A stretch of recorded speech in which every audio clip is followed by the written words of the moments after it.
Сайн байцгаана уу? Амралтын өдрийн Weekend Vibe нэвтрүүлэг маань эхэлж байна. Синий телевизэд хамт байгаа үзэгч та бүхэндээ амралтын өдрийн мэнд хүргье. За Жимбахта амралтын өдрийн мэнд хүргье.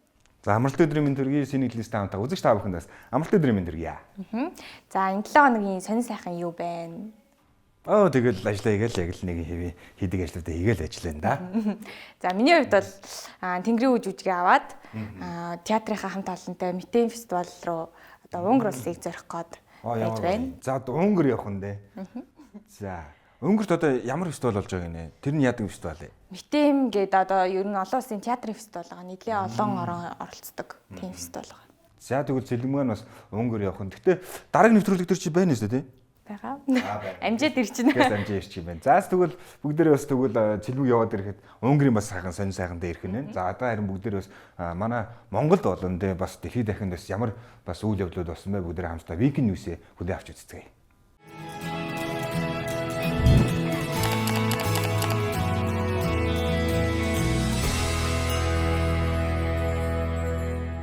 Сайн байцгаана үзэгчдээ Weekend News эхлэхэд бэлэн боллоо. Өнөөдөр би та бүхэндээ сонирхолтой содон мэдээллүүдийг бэлтгэсэн байгаа. Эхний мэдээлэл. Лондоны Хатан хааны коллежийн эрдэмтэд Лондоны Эзэн хааны коллежийн эрдэмтдтэй хамтарч 10 гаруй жил судалгаа хийсний үндсэн дээрээс хүний шүдийг анх удаа лабораторийн нөхцөлд ургуулсан байна. Энэ судалгаанд өвчтний өөрийн эсийг ашигласнаар ломб шүдний имплантын оронд байгалийн жамаар шүд нүхэн түлжих боломжтой юм. Эрдэмтэд ломб нь шүд нүхэн сэргээх эмчилгээний хамгийн сайн шийдэл биш гэж үзэж байгаа бол цаг хугацаа өнгөрөх тусам ломб нь хүний шүдний бүтцийг өөрчлөхөөс гадна шүд цоорох, аль эсвэл мэдрэмтгий байдлыг нэмэгдүүлдэг юм байна. Мөн шүдний суулгац имплант нь тийм ч сайн шийдэл биш юм байна. За энэхүү шүдний имплант суулгацыг хийснээр хүний шүдний өөрийнх нь үйл ажиллагааг бүрэн дэмждэггүй юм байна. Харин лабораторийн түвшинд ургуулсан энэхүү шүд нь хүний жинхэнэ шүдтэй адил эрүүний ястай холбогдож нүхэн сэргийгдэх боломжтой. Ингэснээр илүү бат бөх шүд бий болох юм байна. За дараагийн мэдээ бол Хятадд 7 настай хүү зүрх шилжүүлэн сулгах мэс заслалд орсон байгаа. За энэ төрлийн мэс заслыг хийлгэсэн дэлхийн хамгийн анхны залуу хүн болсон байна. Зүрх нь тэлж томордог удамшлын архаг өвчтөй энэ хүүхдэд эмчнэр донор олдохгүй улмаас хиймэл зүрх сулгах шийдвэр гаргасан байдаг. Мөн энэ мэс засал нь энэ сарын ихээр хийсэн бөгөөд 5 цаг үргэлжилсэний эцэст 45 г жинтэй 2.9 см голчтой хиймэл зүрхийг суулгасан байна.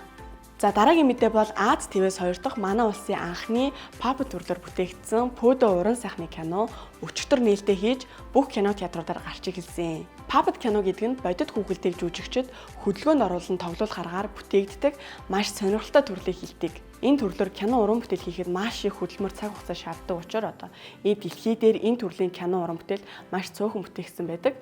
За тэгэхээр өчигдөр нээлттэй хийсэн Пөдө уран сайхны кино Монголын хүүхэлдэйн театр 2021 оноос хийсэн бөгөөд бүх дуу саунд эффектийг хийхэд 4 жилийг бэлтгэл ажилд 8 сарыг зураг авалтад 8-аас 12 кг жинтэй хүүхэлдэйг ашиглаж 44 хоног зарцуулсан байна. За дараагийн мэдээ бол Америкийн хамгийн том хөгжмийн наадам болох Coachella фестивал өнгөрсөн 7 хоног болон энэ 7 хоногт болж байгаа. За Coachella фестивал 2-7 хоног зөвхөн амралтын өдрүүдэд зохион байгуулагддаг байгаа. Энэ наадам нь 8 тайзтай байдаг. За хамгийн гол тайзан дээр нь бол голлох уран бүтээлч нараа оролцуулдаг байгаа. За энэ жилийн голлох уран бүтээлч нар бол Lady Gaga, Travis Scott зэрэг маш олон уран бүтээлчдэд оролцсон байдаг. За Lady Gaga-гийн хувьд 2 цаг 20 минут үзүүлбэрээ үзүүлэхдээ үзүүлбэрээ 5 өөр хэсэг тувааж үзүүлсэн. За энэхүү үзүүлбэрүүдийг нь фэнүүд болон очиж үзсэн үзэгчид нар нь үнэхээр гайхалтай уран бүтээл үзүүллээ гэж үнэхээр ам сайтай байгаа юм байна лээ.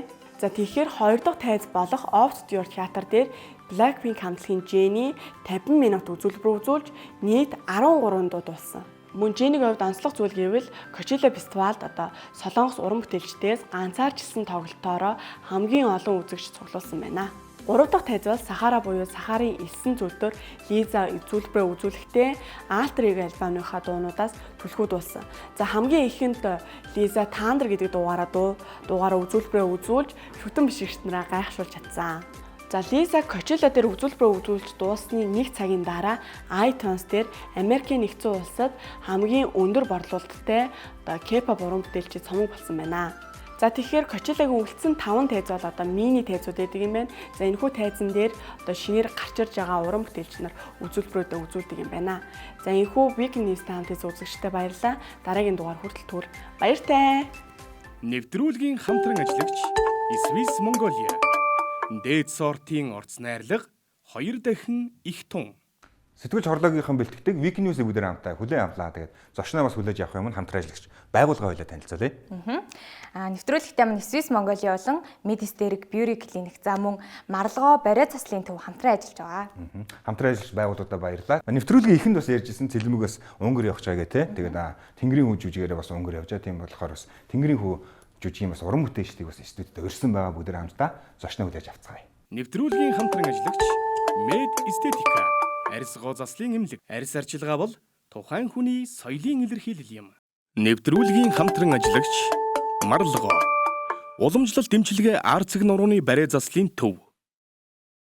За нэвтрүүлэг маань зочны цагаараа үргэлжилж байна. Өнөөдрийн маань зочноор Улсын драм Эрдмийн театрын жүжигчин, соёлын тэргүүний ажилтан, уран бүтээл хэлтсийн дарга шинэ хоёр ах маань оролцож байгаа. За мөн студи ангийн жүжигчин Намир Эрдэнэ нар маань зочноор ирсэн байна. За амралтын өдрийн мэнд хүргэе. Баярлалаа.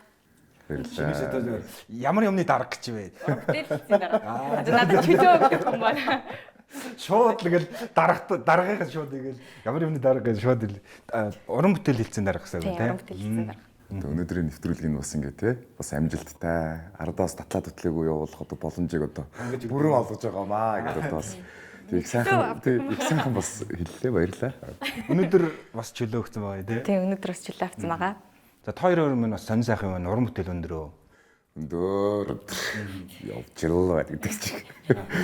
За сүүлийн уран бүтээлүүд гэх юм бол одоо тоодохгүй манай Улсын драм Эрдмийн театр маань бүрэн бүрэлдэхүүнээрээ Мэтэм гэдэг одоо олон улсын наадамд явах гэж байна. Тэр нь бол 1990 оноос хойшоо Улсын драм Эрдмийн театр яг ингэж бүрэн бүрэлдэхүүнээрээ одоо явж байгаа бас яг энэ цаг үеийн шинэ бас нэг гайхалтай сайхан түүхийг бас бид нэр бүтээж дэлхийн одоо 20 орн оролцож байгаа энэ гоё сайхан театрын фестивалд одоо Монголынхоо нэр төрийг мөн дээрээс нь бас Улсын драм Эрдмийн театрын бүтээл болох Тэнгэрийн хүү жүжигээрээ оролцож байгаа. Тэгээд тэрнийхээ бэлтгэл ажил руу шамдан орсон байна. За мөн бэлтгэл ажлынхаа хүрээнээс бид нэр сая 4 сард бол манай Тэнгэрийн хүү жүжиг маань бол 6 удаа бас үзэгч түмэндээ хүрсэн. Яг Унгарын бүрэлдэхүүнээр.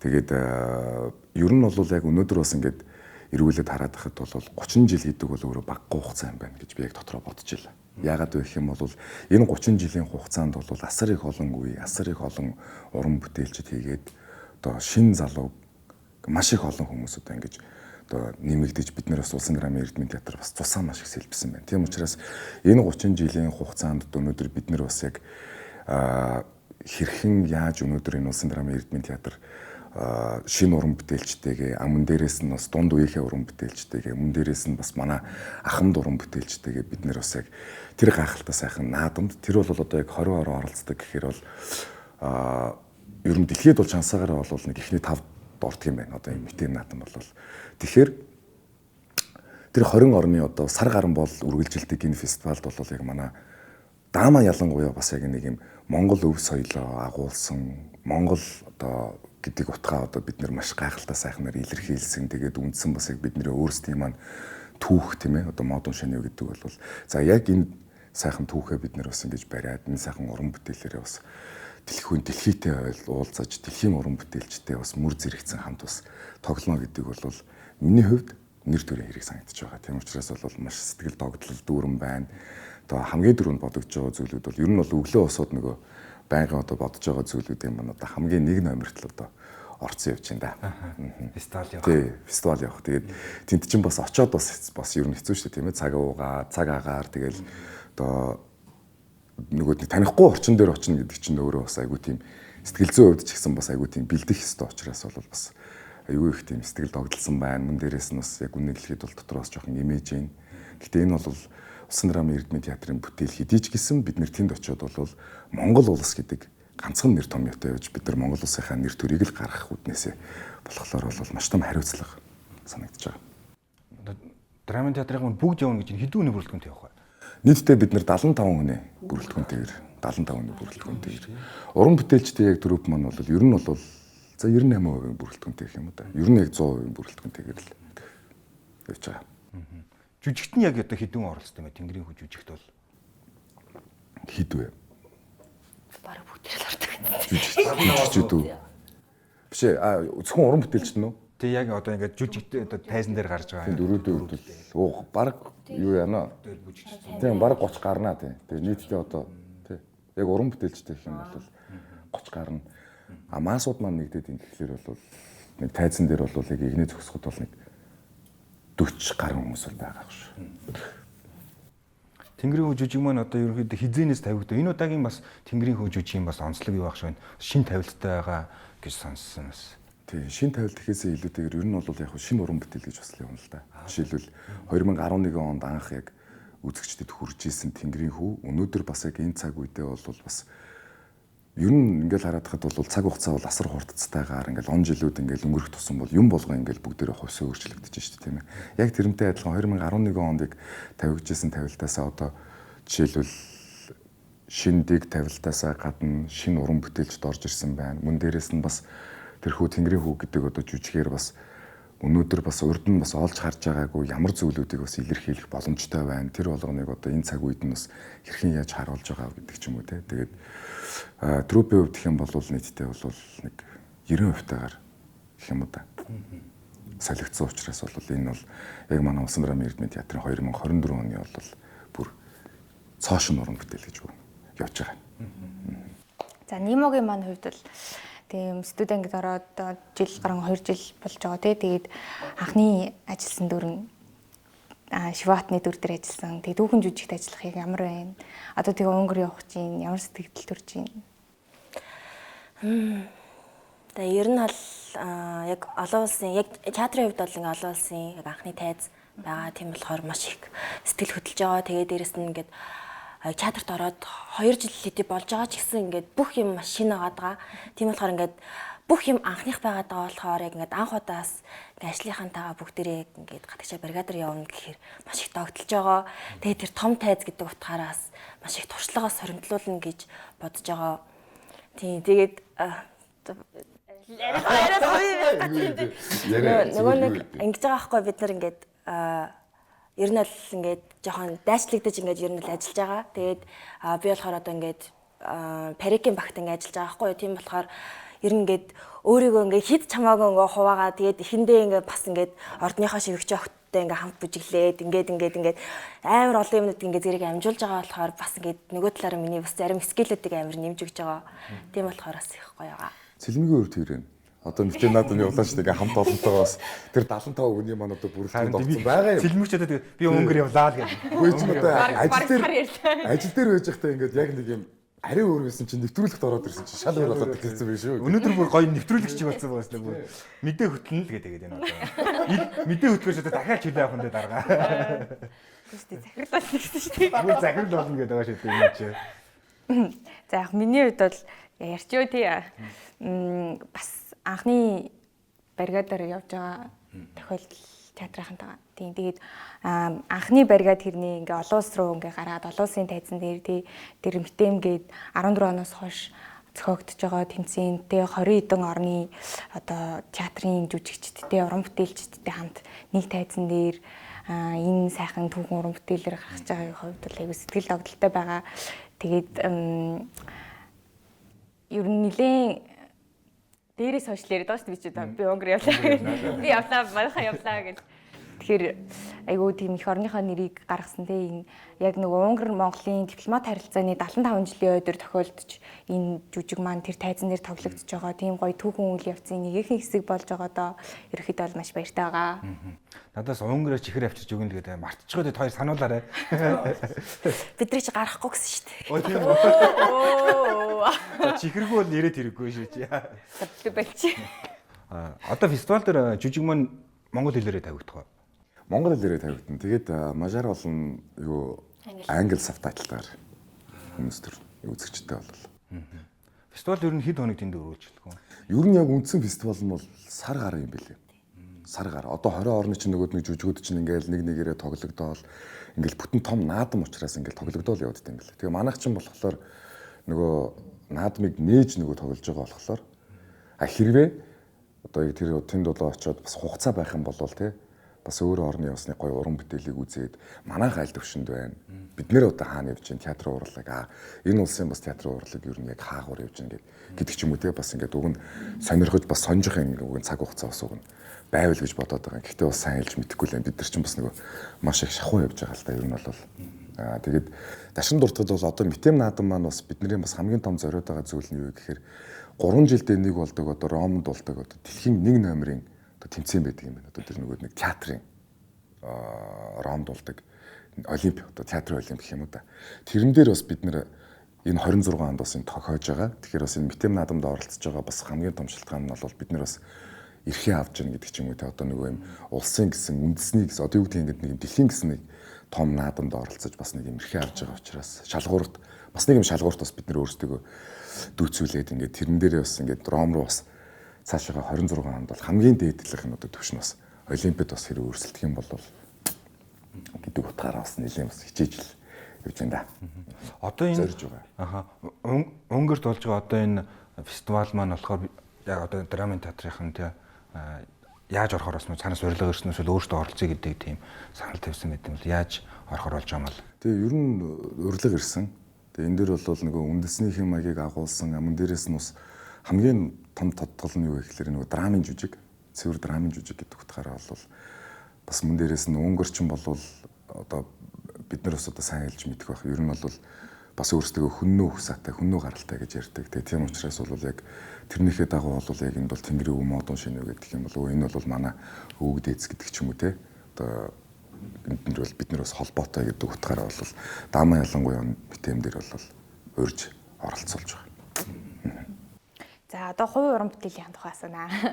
За сүүлийн үед ямар уран бүтээлд хамгийн сүүлд ажиллав? Яг дэлгэцийн уран бүтээл гэвэл дэлгэцийн уран бүтээл сонь сайхан. Дэлгэцэн дээр бол өстой тийм биз. Би нэрээ та хоёрыг саналаа хин манай номын эрдэмчин болохоор сая Пагам дулам гээд тэ одоо нацагд орж байгаа одоо гэргийн төр тоглосон шүү дээ тэр кинонд тоглосон.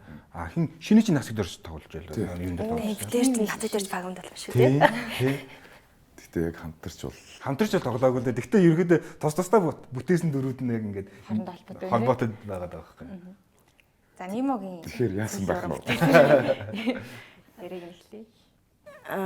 За Монголын эмэгтэйчдийн холбоогийн одоо 100 жилийн ай зориулж нацагд орж байгаа гэргий Пагам дулам ахсны тухай кино хийсэн.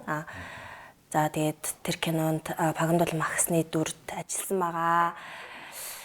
Тэгээ ер нь бол яг уран бүтээлч хүнээс одоо шаардах бүхий л одоо нөөц бололцоог шаардсан маш их мүлжүүртэй ер нь хэцүү дүр байсан. Тэгээ дараа нь ч гэсэн нэлээд бас хэсэг бүлийдүүллээ. Тэгээ сэтгэл зүй болоод одоо яг тэр нэг уран бүтээлийн нэг юм юу гэдэг лээ туршлагын талаасаа маш их одоо ийм одоо дархлаа сулгасан ийм дүр байлаа. Маш их зүйлс сурлаа. Тийм л байлаа. Тэгээ өөр бас гоё киноны уран бүтээлүүд яаж юм. Сүүл Пагам дулам л нээлттэйсэн тий. Тийм. Тэрнээс хойш юм дараагүй. Одоо ер нь орж байна. Манай дарааж байгаа жилийн хөхгүй. За одоо Харин тий. Дараач жилээ өгөхгүй. мэдээж шаргацсан нэвтрүүлэг болж байна да одоо.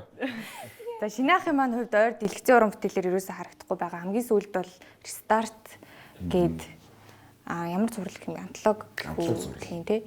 Тэр кинонд л орсон байгаад байгаа тий. Ойрд ер нь дэлгэцийн уран бүтээлд орох тийм төлөв байна уу? Ер нь байгаа. Тий, Унграас. Одоо юм болгоо тэгээ Унгрийн цаа гэдэг болсон тий. Унграас ирээд бас төлөвлөсөн ганц хоёр уран бүтээлүүд байгаа. Тий. Тэр одоохондоо бас нэг юм юутай байжсан нэр. Secret байсан дэр. Secret байсан дэр. Өнгөр явж ирээд одоо драмын театр дээр тэ одоо бас ямар жүжигүүд тавигдах вэ? Сая бас ямар жүжигүүд тавигдсан бэ? Хавар одоо бас нэлээд жүжигүүд бас тавигддаг штэ. Ер нь төлөлжөө жүжигүүд байна уу? Тий. Сая чин хайлас модны доор гээд жүжиг маань нээлттэйсэн. За тэгээд хайлас модны доор дээр чинь бас яг хоёр составтайгаар бас яг үзэгчтэй хүргэсэн. Тэгээд ер нь бол яг ирээдүйн гэх юм бол бас унграас хурж ирчээд яхад бол бас манайх наадмын ажил руу угаасаа ерөнхийдөө бол жил болгоо ордог. Тэгээд энэ жилд бас яг бүрэн бүрэлдэхүүнээрээ орно. Намраас их юм бол бас манай ерөнхий найруулагч Төвшингийн бас жүжиг бас орох төлөвтэй байгаад байгаа. Тэ ер нь бол ер нь цаашдынхаа л ингээл уран бүтээлүүд бол тэгэл ер нь биднэрт бол тэгэл цаг наргүй, завгүй гэдэг л тодтголтойгоор л одоо явж байна да. Ер нь бол нилээн бас шахуу гэдэг ч юм уу те. За театр одоо ерөөхдөө бол тэгээ дийлэнх уран бүтээлчд нь илүү насны үед ч аягүй залуу болсон байгаа шүү дээ.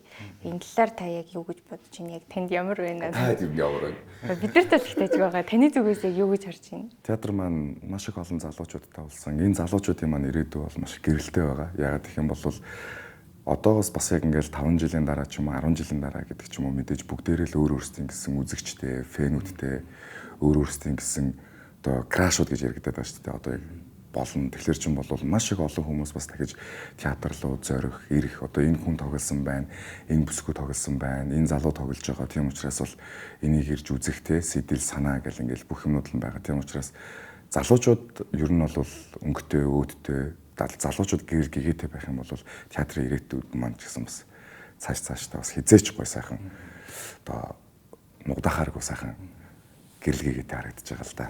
Тэгэл айлч газар юу н тэгэл цус сэлбэгдэж л байдаг шүү дээ. Одоо манай дууны найрлагч хүртэл ингээл 2000-аад оны хүүхэд ингээл орж ирсэн сууж л байна те.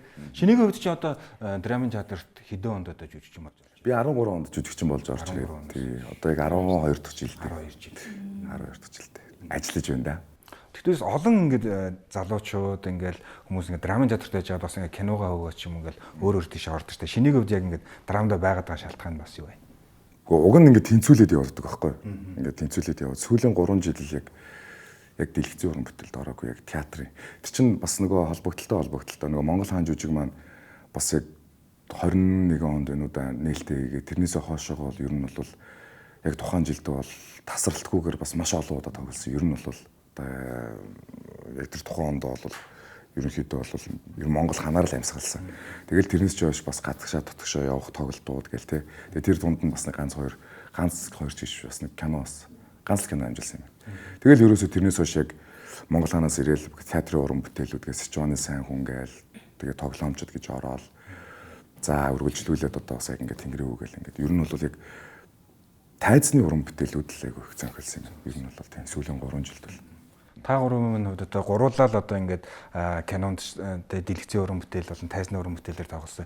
Ер нь энэ хоёрын ингээд ялгаа нь юу байна? Ер нь аль нь нэлээд мэдээж амдэр одоо яг ингээд зэрэгтэлтэй тайзан дээр тоглох нь арай хэцүү юу?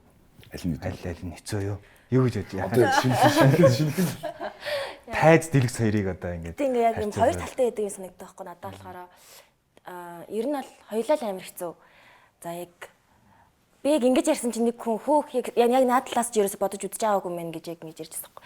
За нэг нь болохоор юу гэвэл тайз болохоор мэдээч хэрэг ингэж амьд явж байгаа тий яг тухайн моментд ингээ алдаа гаргаж болохгүй байдаг ч юм уу тий ийм байдаг болвол кино болохоор маш олон удаа явж байгаад хамгийн сайн дублийг авдаг тий за тэнгуут нөгөө талаараа бодонгууд жүжиг болвол ингээд өдрөөс өдөр ирэх тусам ингээд хангалттай юмаа дахиад ойлгоо сайжруулаад засаад явах боломжтой юм лээ.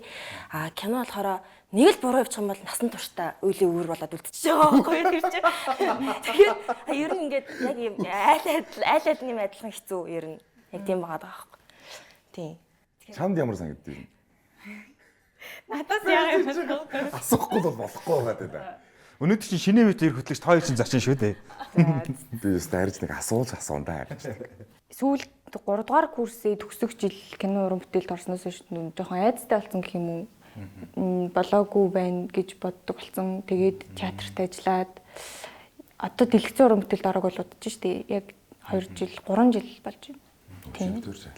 Тийм. Тэгэхээр бас одоо л дэлгэц рүү гарахаас жоохон айж байна. Яа тэгвэл сүүлд ажилласан жүжигээс анзаархад бол үнэхээр яг намирд нэм хэлдгээр нэг өдрөөс өдөрт тий дараагийн удаа тоглох хүртэл нэг юмаа бодоод олох. Тэгээ яагаад энэ үед ийм үйлдэл хийх үү? Тэгээ тэрийг ингэж бодох илүү сайжруулах боломж хугацаа нь илүү 50 байдаг гэх юм уу?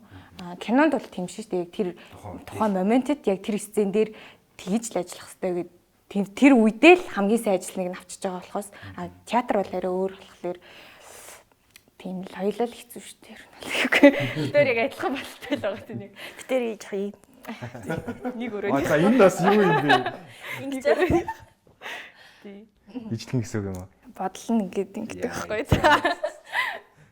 Чи одоо сая ингээд ер нь хэцүү мэдээж ингээд тайзны жүжигч хэцүү дэлсэн уран бүтээлч бас амаргүй. Ер нь яагаад энэ амаргүй энэ мэрэгчлийг ер нь та хоёр сонгож байгаа ялангуяа та хоёр маань? Битээр үү? Тий. Анх ер нь Шинэ класс уу яа. анх ер нь одоо ингээл та амаргүй гэдгийг мэдчихсэн үү эсвэл ерөөдөө ингээл Амаргүй. та хүслээд Гэ юу ахгүй юу? Манай аав жүжигч юм байдаг хгүй юу? Манай ээж жүжигч, манай эмээ өвөө бүгдээрээ жүжигч. Тэгээд багасаа яг ингээд театрт төсөөд ер нь бол яг ингээд би баг театрт амьдарч байсан хүн байхгүй юу? Тийм тэгэл ингээл яг ингээд найруулагчийг тэнцэнээс ингээд загинжидэг би ингээд типүүцэрний тэнд ингээд унтчихдаг. Тэгээ ганцаараа бүтэн 2 цагийн жүжиг тайсан дээр тоглодог. Толинд хараад бүтэн монолог ингээд явдаг. Ер нь жоохон юм хинэттэй хийтэй хөвгтэйсэн байхгүй. Тэгээ хүмүүс чи яг жүжигчин болно гэж ер нь жоохон сумалдаг. Тэгж байгаа л ер нь Сумлагдсан биш үү? тий тэгэл яг суйст орох гол ээж хахад за чи одоо ерөөсө жүжигчүүний хүүхдтэй нуух хэрэгтэй гэл тэгэл бүх юмаа нуугаал ороод тэгэл төгсөөл одоо тэлчихэж байна да. Одоо л гайгүй яг аавынхаа хүүхдтэй гэж жоохон мэддэгдээ явж байна да. аавынхаа хүүхдийг мэдээж шүү.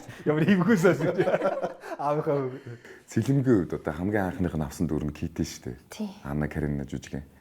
Тий. Хамгийн анхны сэтгэл хэр байв, тайзан дээр гарахад ямар байв, портер ч юм байв. За одоо хариу дээр Тийм би чинь бас театрт ороод жил болоод дөө. Тийм анх Анна Каренина жүжигийн Китигийн дүр дээр ажиллах айгуу адтайч гэхүү тийм тохиолдлоор гинт яг постерын зураг авдаг өдрийн өглөө нь тухайн дүрд ажиллаж исэн жүжигчин гихч маань боломжгүй болоод би оронд нь ажиллахаар болсон юм.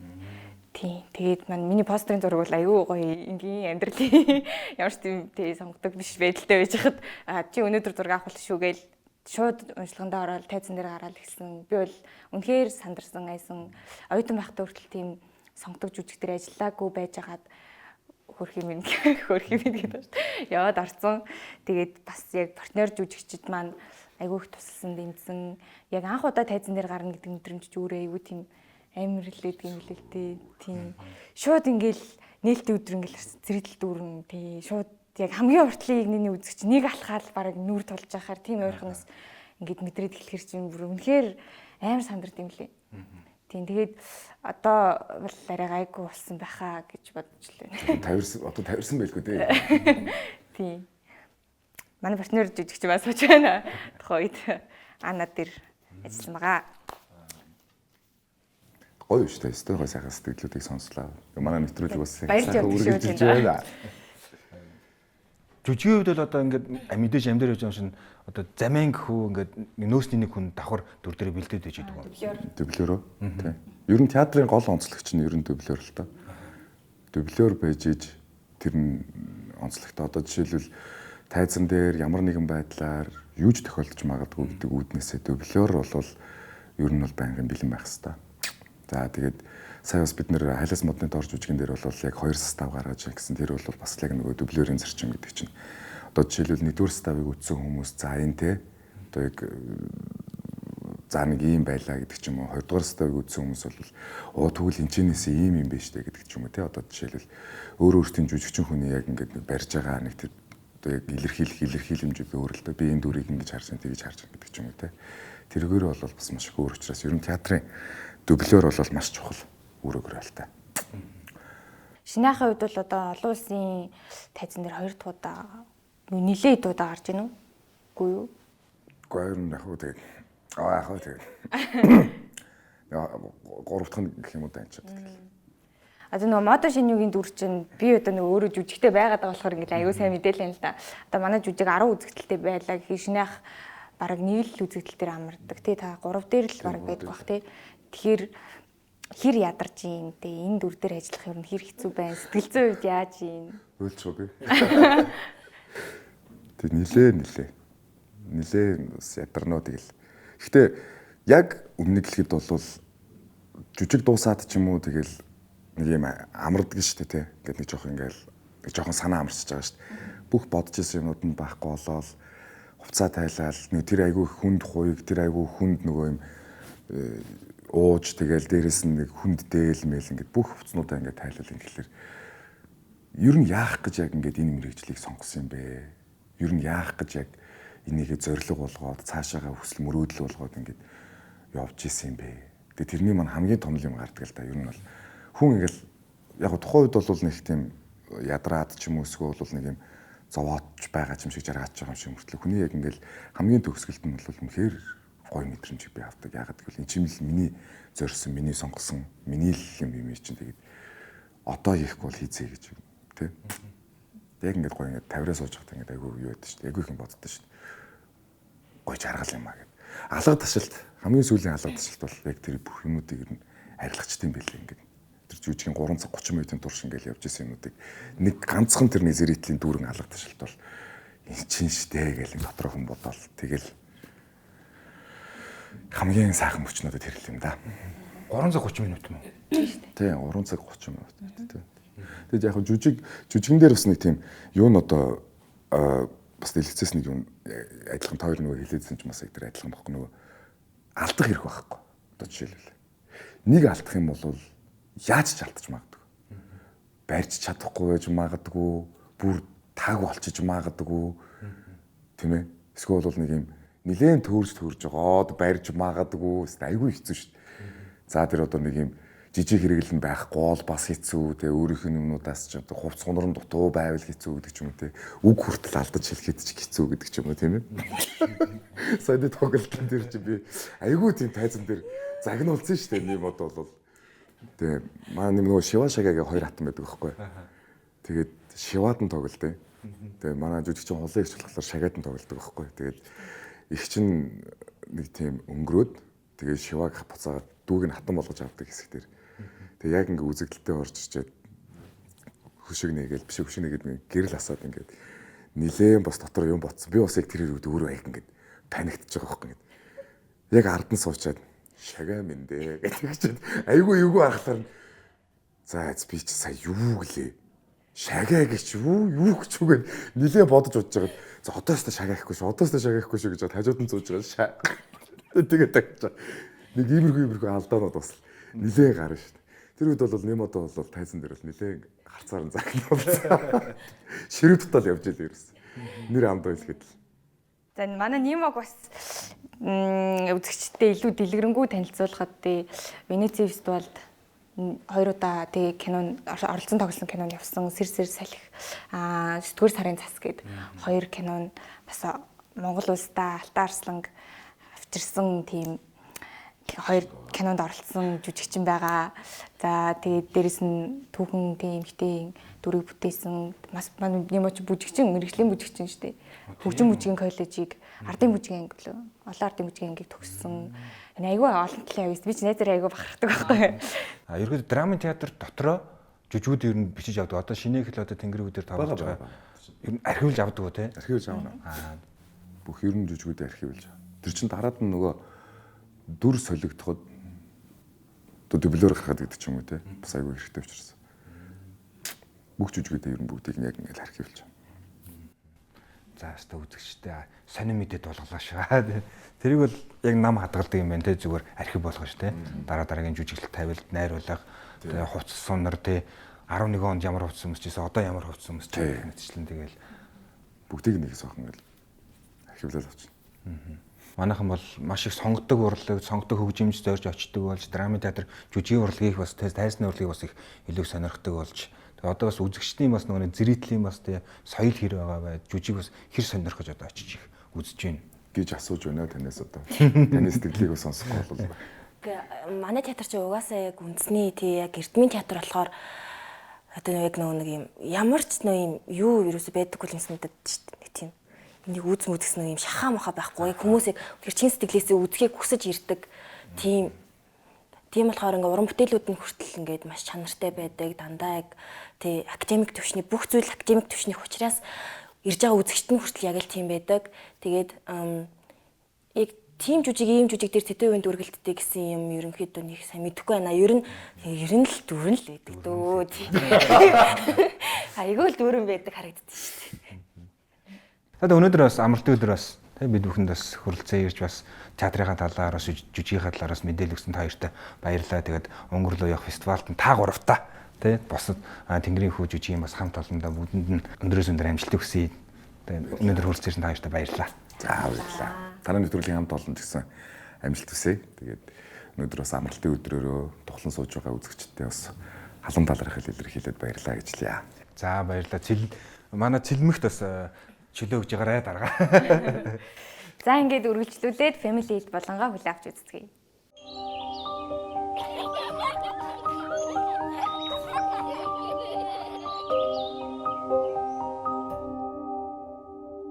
За энэ удаа та бүхэндээ улирал солигдох үеийн арьс арчилгааны талаар практик зөвлөмж өгье. За ер нь бол Монгол орн жилийн 4 улиралтай боловч жилийн бараг 3 улиралд нь хүүтний сэрүүний улирал таардаг. За тэгээд зуны улиралдаа л бид нэр ерөнхийдөө арьсны үйл ажиллагаа нэлээд эрчимтэй байх юм боломжтой. Тэгэхээр ер нь бол арьсны үйл ажиллагаа эрчимтэй сайн байдаг үе маань ер нь 3 сар л гэж ойлгож болно. Жилийн 12 сарынх нь.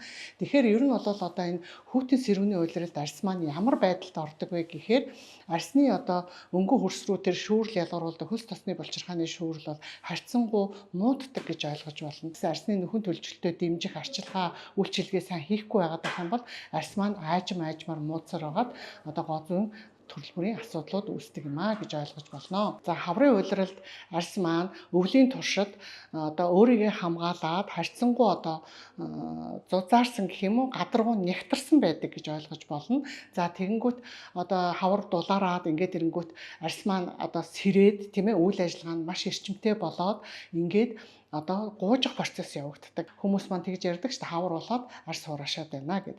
Энд маань нэг талаар арьс хураашж байгаа юм шиг боловч нөгөө талаар арьсны маань үйл ажиллагаа дараагийн төлөв рүү шилжихийн тулд одоо хуучин эдис маань гуужиж хурдан хугацаанд гуужиж унаад ингээд нөхөн сэргэлтэнд идэвхжиж байгаа гэсэн үг. За яг ийм үе дээр нь бид нар арьсны арчилгаагаа улам эрчимжүүлэх ёстой. Гэхдээ эрчимжүүлж ийн гээд одоо хураашаад байгаа тэрийг хурдан унгах гээд одоо скрапч гэдэг юм уу гуужуулах одоо хит одоо нөгөө механик аргаар гуужуулах тийм зүйлүүдийг хэрэглэх юм бол арьс маань гэмтчихнэ. Тийм учраас арьсыг аль болохоор зөөлөн аргаар тижээх замаар энэ гуужилтыг хурдан хугацаанд явуулахад тусалж дэмжих ёстой гэж ойлгох. За тэр нь одоо миний түрүүчийн ерөнхийдөө одоо түрүүчийн зөвлөгөөн дээр өгöd байгаа сүүн шингэнээр арьсаа цэвэрлэхэд бол хангалттай арьсны гуужилтыг дэмжиж өгдөгөө гэж ойлгож байна. Хүний нүүр бол гадаад орчинтой байнга харьцаж тийм ээ нар салхитай харьцаж байгаа учраас ерөнхийдөө энэ хэсэг дээр одоо илүү их нягтарч одоо энэ тос үлсний булчирхаа байрлаад өөрөө өөрийгөө хамгаалах тэр шүүрлийг сайн ялгаруулж арьсыг хамгаалах тэр бүрхүүлийг үүсгэх зорилготой юм байх нь шүү дээ. Тийм учраас бид нар аль болохоор арьсныхаа EDC-г одоо гадаад орчны нөлөө ялангуяа хурц нар, хуурай агаар, салхи энэний нөлөөнд тэмцэх чадварыг сайжруулахын тулд нарны хамгаалтын тус маш сайн хэрэглэх ёстой. За мэдээж одоо өөрчлөлт маань гэрийн нөхцөлд одоо аргалах гэдэг юм уу одоо тий одоо сайжруулах боломжгүй ийм үед нь бол гоцлын эмнэлэгтэй хандхан зүйтэй. За энгийн одоо янз бүрийн одоо өөрчлөлтөнд хүрээгүй байх үед бол мэдээж энгийн массаж энтер бол хийлгэж болох боловч өвчлөл рүү түлхүү одоо хэлбигээд ирэх юм бол арьс гоцлын эмнэлэгт хандах нь илүү зөв сонголт болдог. За бид нар бол одоо тархлагч гэдэг юм уу одоо гуужилт гэдээ ярихаар зарим хүмүүс хит болгоомжлоод байдаг. Тэгтээ тэр нь бол одоо зөв тий удирдлагатай мэдээж одоо яг мэрэгжлийн эмчид хандж байгаа гэдэг маань эмчийг бүх хяналт одоо эмч нь бол өөрөө бүх хяналтыг гартаа аваад өөрийн чинь арьсыг одоо байгаа төлөөс нь сайжруулах гэж хийж байгаа учраас тэрэн дээр бол ер нь одоо эргэлзэж тэнэгэлзэх хэрэггүй одоо үр дүнгээ үзэхийн тулд одоо эмчтэйгээ хамтран ажиллаад арьсаа одоо хурдан хугацаанд нөхөн төлжүүлээд одоо эмгэг өөрчлөлтийг гүнзгийрүүлэхгүй байх нь илүү чухал байдаг гэж ойлгож болно. За ингээд Монгол орны цаг агаар хүмүүсийн онцлогтой тохирсон арчилгааг та бүхэн зөвлөлөө. За тэгээд улирал солигдох тутамд арьсны маань төлөв өөрчлөгдөж байгаа учраас та бүхэн арьс арчилгаагаа улам сайн арчимтай хийгээрэй гэж зөвлөё. Нэвтрүүлгийн хамтран ажиллагч Med Estetica арьс гоо заслын эмнэлэг. Арьс арчилгаа бол тухайн хүний соёлын илэрхийлэл юм. Нэвтрүүлгийн хамтран ажиллагч Swiss Mongolia. Дээд сортын орц найрлага 2 дахин их тун. За сайн байцгаана уу телевиз үзэгчдээ энэ өдрийн мэндийг хүргэе. За үзэгчдийнхаа хүсэлтээр одоо өнөөдөр нэг сэдвийг өнөөдөр ярилцсан. За тэрхүү сэдв маань юу вэ гэхээр умаан гаднах жирэмсний талаарх зөвлөгөөг одоо хүргэхэд бэлэн боллоо. За умаан гаднах жирэмсэн гэдэг бол одоо нийт жирэмсэн эмэгтэйчүүдийн 2 орчим хувийг эзэлдэг юм байна. За тэгээд эхийн эмдэгдлийн 6 орчим хувийг эзэлдэг гэсэн ийм статистик мэдээлэл бас байна. Тэгэхээр энэ умаан гаднах жирэмсний энэ шалтгаанд бол нэгдүгээр нас орж ийн тэгэхээр 40-с дээш насны эмэгтэйчүүд. За тэгээд 3 буюу түүнээс дээш удаа золовж исэн. Тэгээд аборт буюу үр хөндөлт хийлгэж исэн. Багаарцгийн эрхтний одоо үрсэл өвчнүүдээр бас өвдөж исэн. Тэгээд ялангуяа тэрэн дундаа бэлгийн замын халдварч өвчнөр өвдөж исэн тийм ээ. Хор зуршилтай. За мөн ихэнхдээ одоо нөгөө тамхи татдаг эмэгтэйчүүд бол одоо дийлэн шалтгааныг бол ингэж эзэлдэг. За тэгэхээр энэ умаан гаднах жирэмсэн өмнө болж исэн бол дараагийн жирэмслэлтээр яах нь дахиад умаан гаднах жирэмсэн болох магадлал 20-аас 30% болдгоо гэсэн ийм судлаачдын бас ийм 2024 онд хийсэн ийм судалгааны үр дүнгууд бас байна. За тэгэхээр одоо умаан хөндийдөө байгаа жирэмсэн бол хэвийн жирэмсэн гэж үзнэ. За тэгвэл умаан хөндийгөөс өөр газар байрлалсан байгаа энэ үр хөвөрлийг бол умаан гаднах жирэмсэн гэж хэлээд байгаа. За жишээлх юм бол одоо практикт бол хамгийн их тохиолдож байгаа умаан гаднах жирэмсний байрлал бол үрийн хоолын аль нэг талд ховор тохиолдолд умаан буланд ээж болно. Эсвэл умаан сорвин дээр эсвэл одоо умаан хүзүүнд тийм ээ эсвэл хоёр өндөвч нь ойролцоо бас ховор тохиолддог. За энэ умаан гаднах жирэмсэнг бол одоо эхний 3 сард бол бүрэн онцлох боломжтой байгаа. За тэгээд онцлогооны хувьд л эхлээд лабораторид бол цэлмигийн гонадотрофийн даавраар бол тодорхойлдог баха. Тэгэхээр энэ гонадотрофийн дааврын хэмжээ ямар байхаас шалтгаалаад эмчилгээний тактик бол аргуул юм өөр байдаг. За хоёрдугаарт бол хитавын шинжилгээний аргаар бол умаан гаднах жирэмсэн оншилдог. Үүсгэрийн хэмжээ ямар байгаа, тухайн хүнд ямар эмнэлт зүй завьар илэрч байгаа гэдэгт бол бас уялдж идэг. За тэгээ умаан гаднах жирэмсэн гэдэг нь нэгэнд тогтоогдчих юм бол 2 янзын эмчилгээ яригддаг. За энэ эмчилгээнд дөрөл манай бас босгочуд нэлээд сайн анхаарал аваарай. За тэгэхээр эмчилгээний хувьд бол эмийн эмчилгээ байна, хоёрдугаарт мэдцлийн эмчилгээ байдаг. За тэгэхээр эмийн эмчилгээний талаар хэдүүлээ ярилцъя. Тэгэхээр хэдий ч нэ эрт онцлогдно, төдий хэмжээгээр бид нэр эмийн эмчилгээ аваад нөгөө эртнээ хадгалж үлдэх боломжтой. Өөрөөр хэлэх юм бол нөгөө үрийн холоогоо тайруулахгүй байх боломж биднэрт байдаг гэсэн. Тэгэхээр одоо энэ дээр бид нар одоо өөрөөр хэлэх юм бол нөгөө үр хөврөл маань хараахан хаграагүй хэмжээний хувьд жижиг тийм ээ нөгөө 21 гонадотрофины хэмжээ тодорхой хэмжээнийхээ стандарт дотроо за мөн дээрээс нөгөө дотор цус алдалт үүсээгүй ийм байж идэг. За тэгэхээр мэслийн эмчилгээ болоод ирэхлээр нөгөө нэгэнд гадна тийм умаан хөндөгөөс гадна байрлсан үр хөврөлт зүрхний цогцолт бий болчихсон. Эсвэл одоо хэмжээний хувьд томорцсон, хээгэний хэмжээ ихсчихсэн, тэгээд задраад хаграад дотор цус алдалт үргэлжилсэн, зовир маш ихтэй байгаа тохиолдолд бол яалтчгүй ингээд мэслийн эмчилгээ хийх шаардлага гардаг. За тэгэхээр бид нар яах нь нэгэнт ингээд онцлогоо одоо нэлээд хожуу хийгдсэн байх юм бол одоо бид нар эргэтнээ хадгалж үлдэх биш одоо эсэргээрээ үрийн хоолойгоо тайруулах юм бас бид нар ийм эрсдэл бас үүсдэг байх нэ. За одоо магадгүй одоо тий өмнө ингээд умаан гаднах жирэмсэн мэсэл хийх залттай одоо нэг үрийн хоолойгоо авахулсан байлаа гэж бодоход за дараагийн удаа одоо умаан гаднах жирэмсэн болох тохиолдол 20-30% болдог гэж эмчийн төрөө хэлсэн байгаа.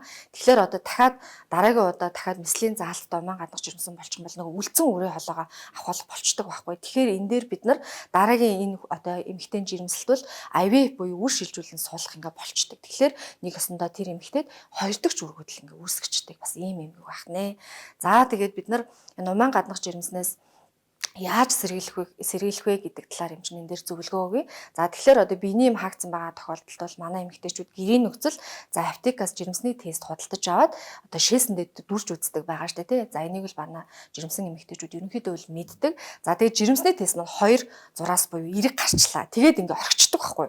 Тэгвэл тэрийг ингээ хадгалаад байхгүйгээр ажил амралтаа зохицуулаад нэн даруй хитаван одоо шинжилгээнд хамрагдах хэрэгтэй. Өөрөөр хэлбэл эхот харуулах хэрэгтэй.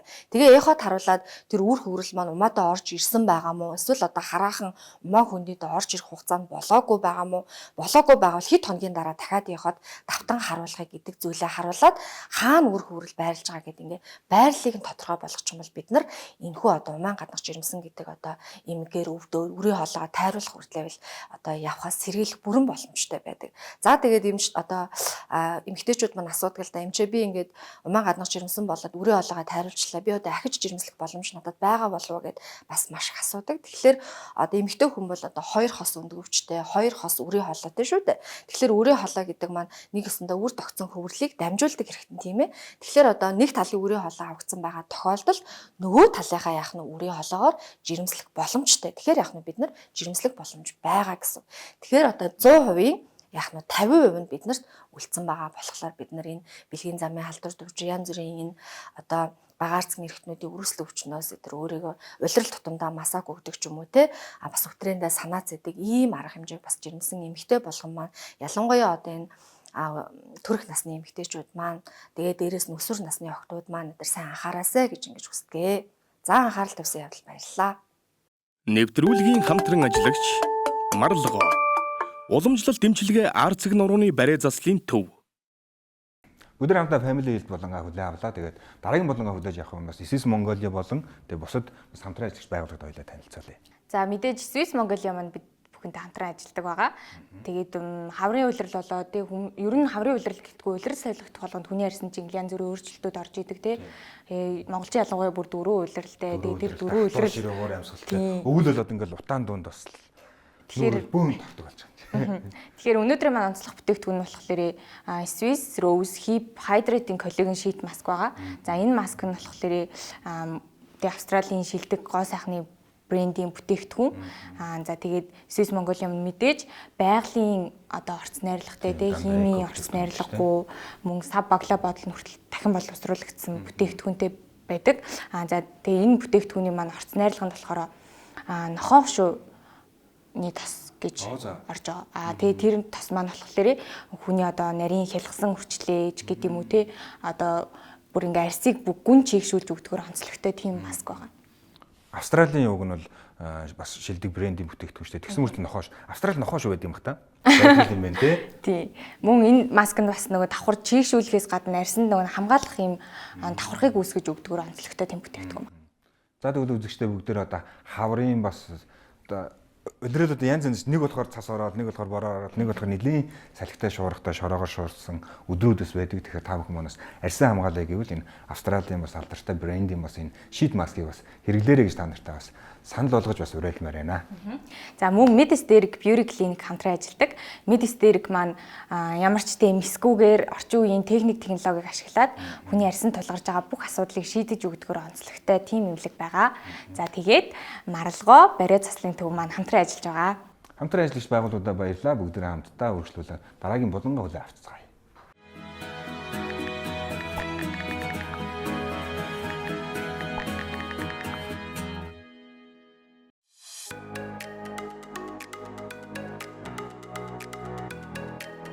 Сайн байцгаана уу? Би өөрийн худалдаа авалт хийдэг их найдын салбар дээр хүрэлцэн ирсэн байна. Өөрийн хэрэглэдэг 5 бүтээгдэхүүнүүдийн талаар сэтгэлдээ уулзгална.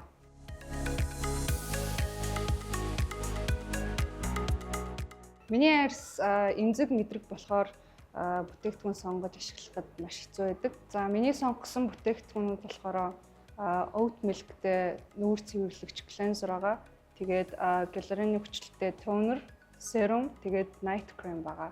Cleanser-ийн хувьд болохоор орцондоо oat milk сүү орсон болохоор арьсыг тайвшруулж хэрэглэсний дараа улаалгахдаггүй бусад бүтээгдэхүүн шиг тийм болохоор надад илүү сайн зохицсон гэж би бодож байгаа.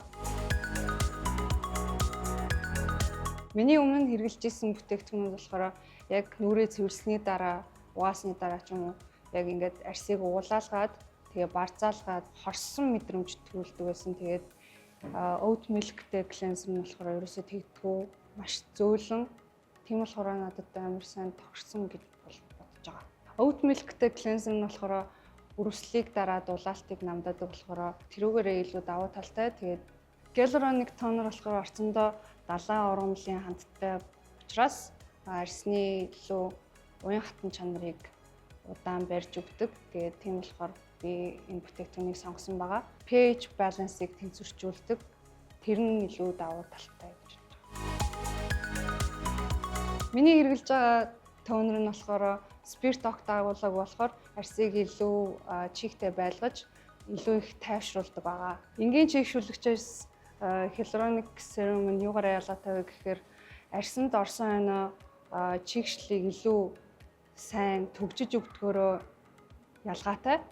Тэгээд Q&A branding hyaluronic serum нь болохоор миний хэрэгжилжсэн бүтээгдэхүүнүүдийг бодвол илүү удаан арьсан дээр тогтдгоороо ялгаатай гэж бодож байгаа. Арьсны уян хатан байдлыг, чийгшлэлийг илүү сайн барьдгоороо ялгаатай.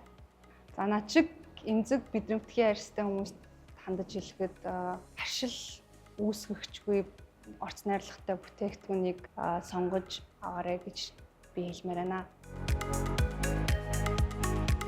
За арьсаа cleanse хийгээд тонер түрхгээд serum түрхснийхаа дараа хамгийн сүүлд би chamomile night cream түрхдэг байгаа. Уг бүтээгдэхүүний онцлог нь болохоор chamomile цэцгийн хандтайгаараа илүү арьсыг тайвшруулж өгдөг. Тэгээд мөн орц найрлаганд нь глицерин агуулсан болохоор арьсыг хамгаалах давхархыг үүсгэж өгдгөөрөө онцлогтой.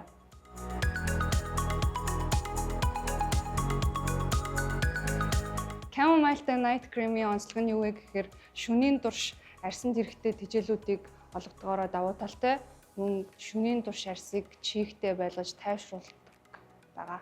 За энэхүү дөрвөн бүтээгдэхүүнийг 3-7 хоногийн турш хэрэглэсний үр дүнд миний арьс чийгшлээ илүү удаан барьж, илүү уян хатан босноос гадна өрөвсөл нь багасж, улаахаа арай багассан байгаа. Q&A-ийн бүтээгдэхүүнүүд нь болохоор химийн орц найрлагагүй. Тэгээд 95-аас 98% байгалийн гаралтай орцтой. Тэгээд амьтан дээр туршигтаагүйгээр илүү давуу талтай байгаа. Хадгалалт тээвэрлэлтийн горим алдагдсан бүтээгдэхүүнүүд хэрэглэхээр шууд л миний арьсан дээр тууралт, харшил гардаг болохоор англиас агаарын тээврээр албан ёсоор Монголд орж ирдэг Q&A брендийн бүтээгдэхүүнүүд нь миний сонгох шалтгаан болсон. Та бүхэн аль болох химийн гаралтай бүтээгдэхүүнүүдээс татгалзаж Q&A брендийн байгалийн гаралтай бүтээгдэхүүнүүдийг сонгоорой гэж би зөвлөмөр байна.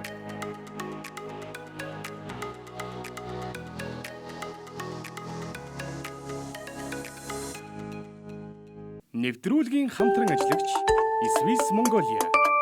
Дээд сортын орц найрлага 2 дахин их тун. Нэвтрүүлгийн хамтран ажиллагч Марлго. Уламжлалт дэмчилгээ арцэг нурууны барай заслын төв.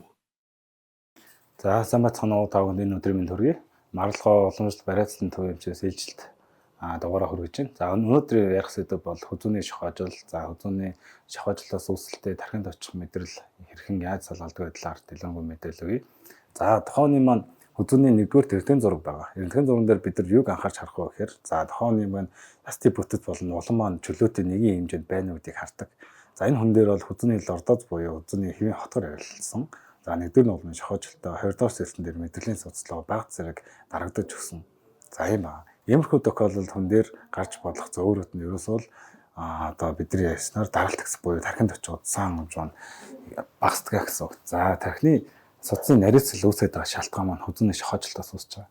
За 1-р нуглам дээр, 2-р нуглам дээр мэдрэлд өөрчлөлт орсон бол тухайн хүний маань толгой өвдөх нь байна.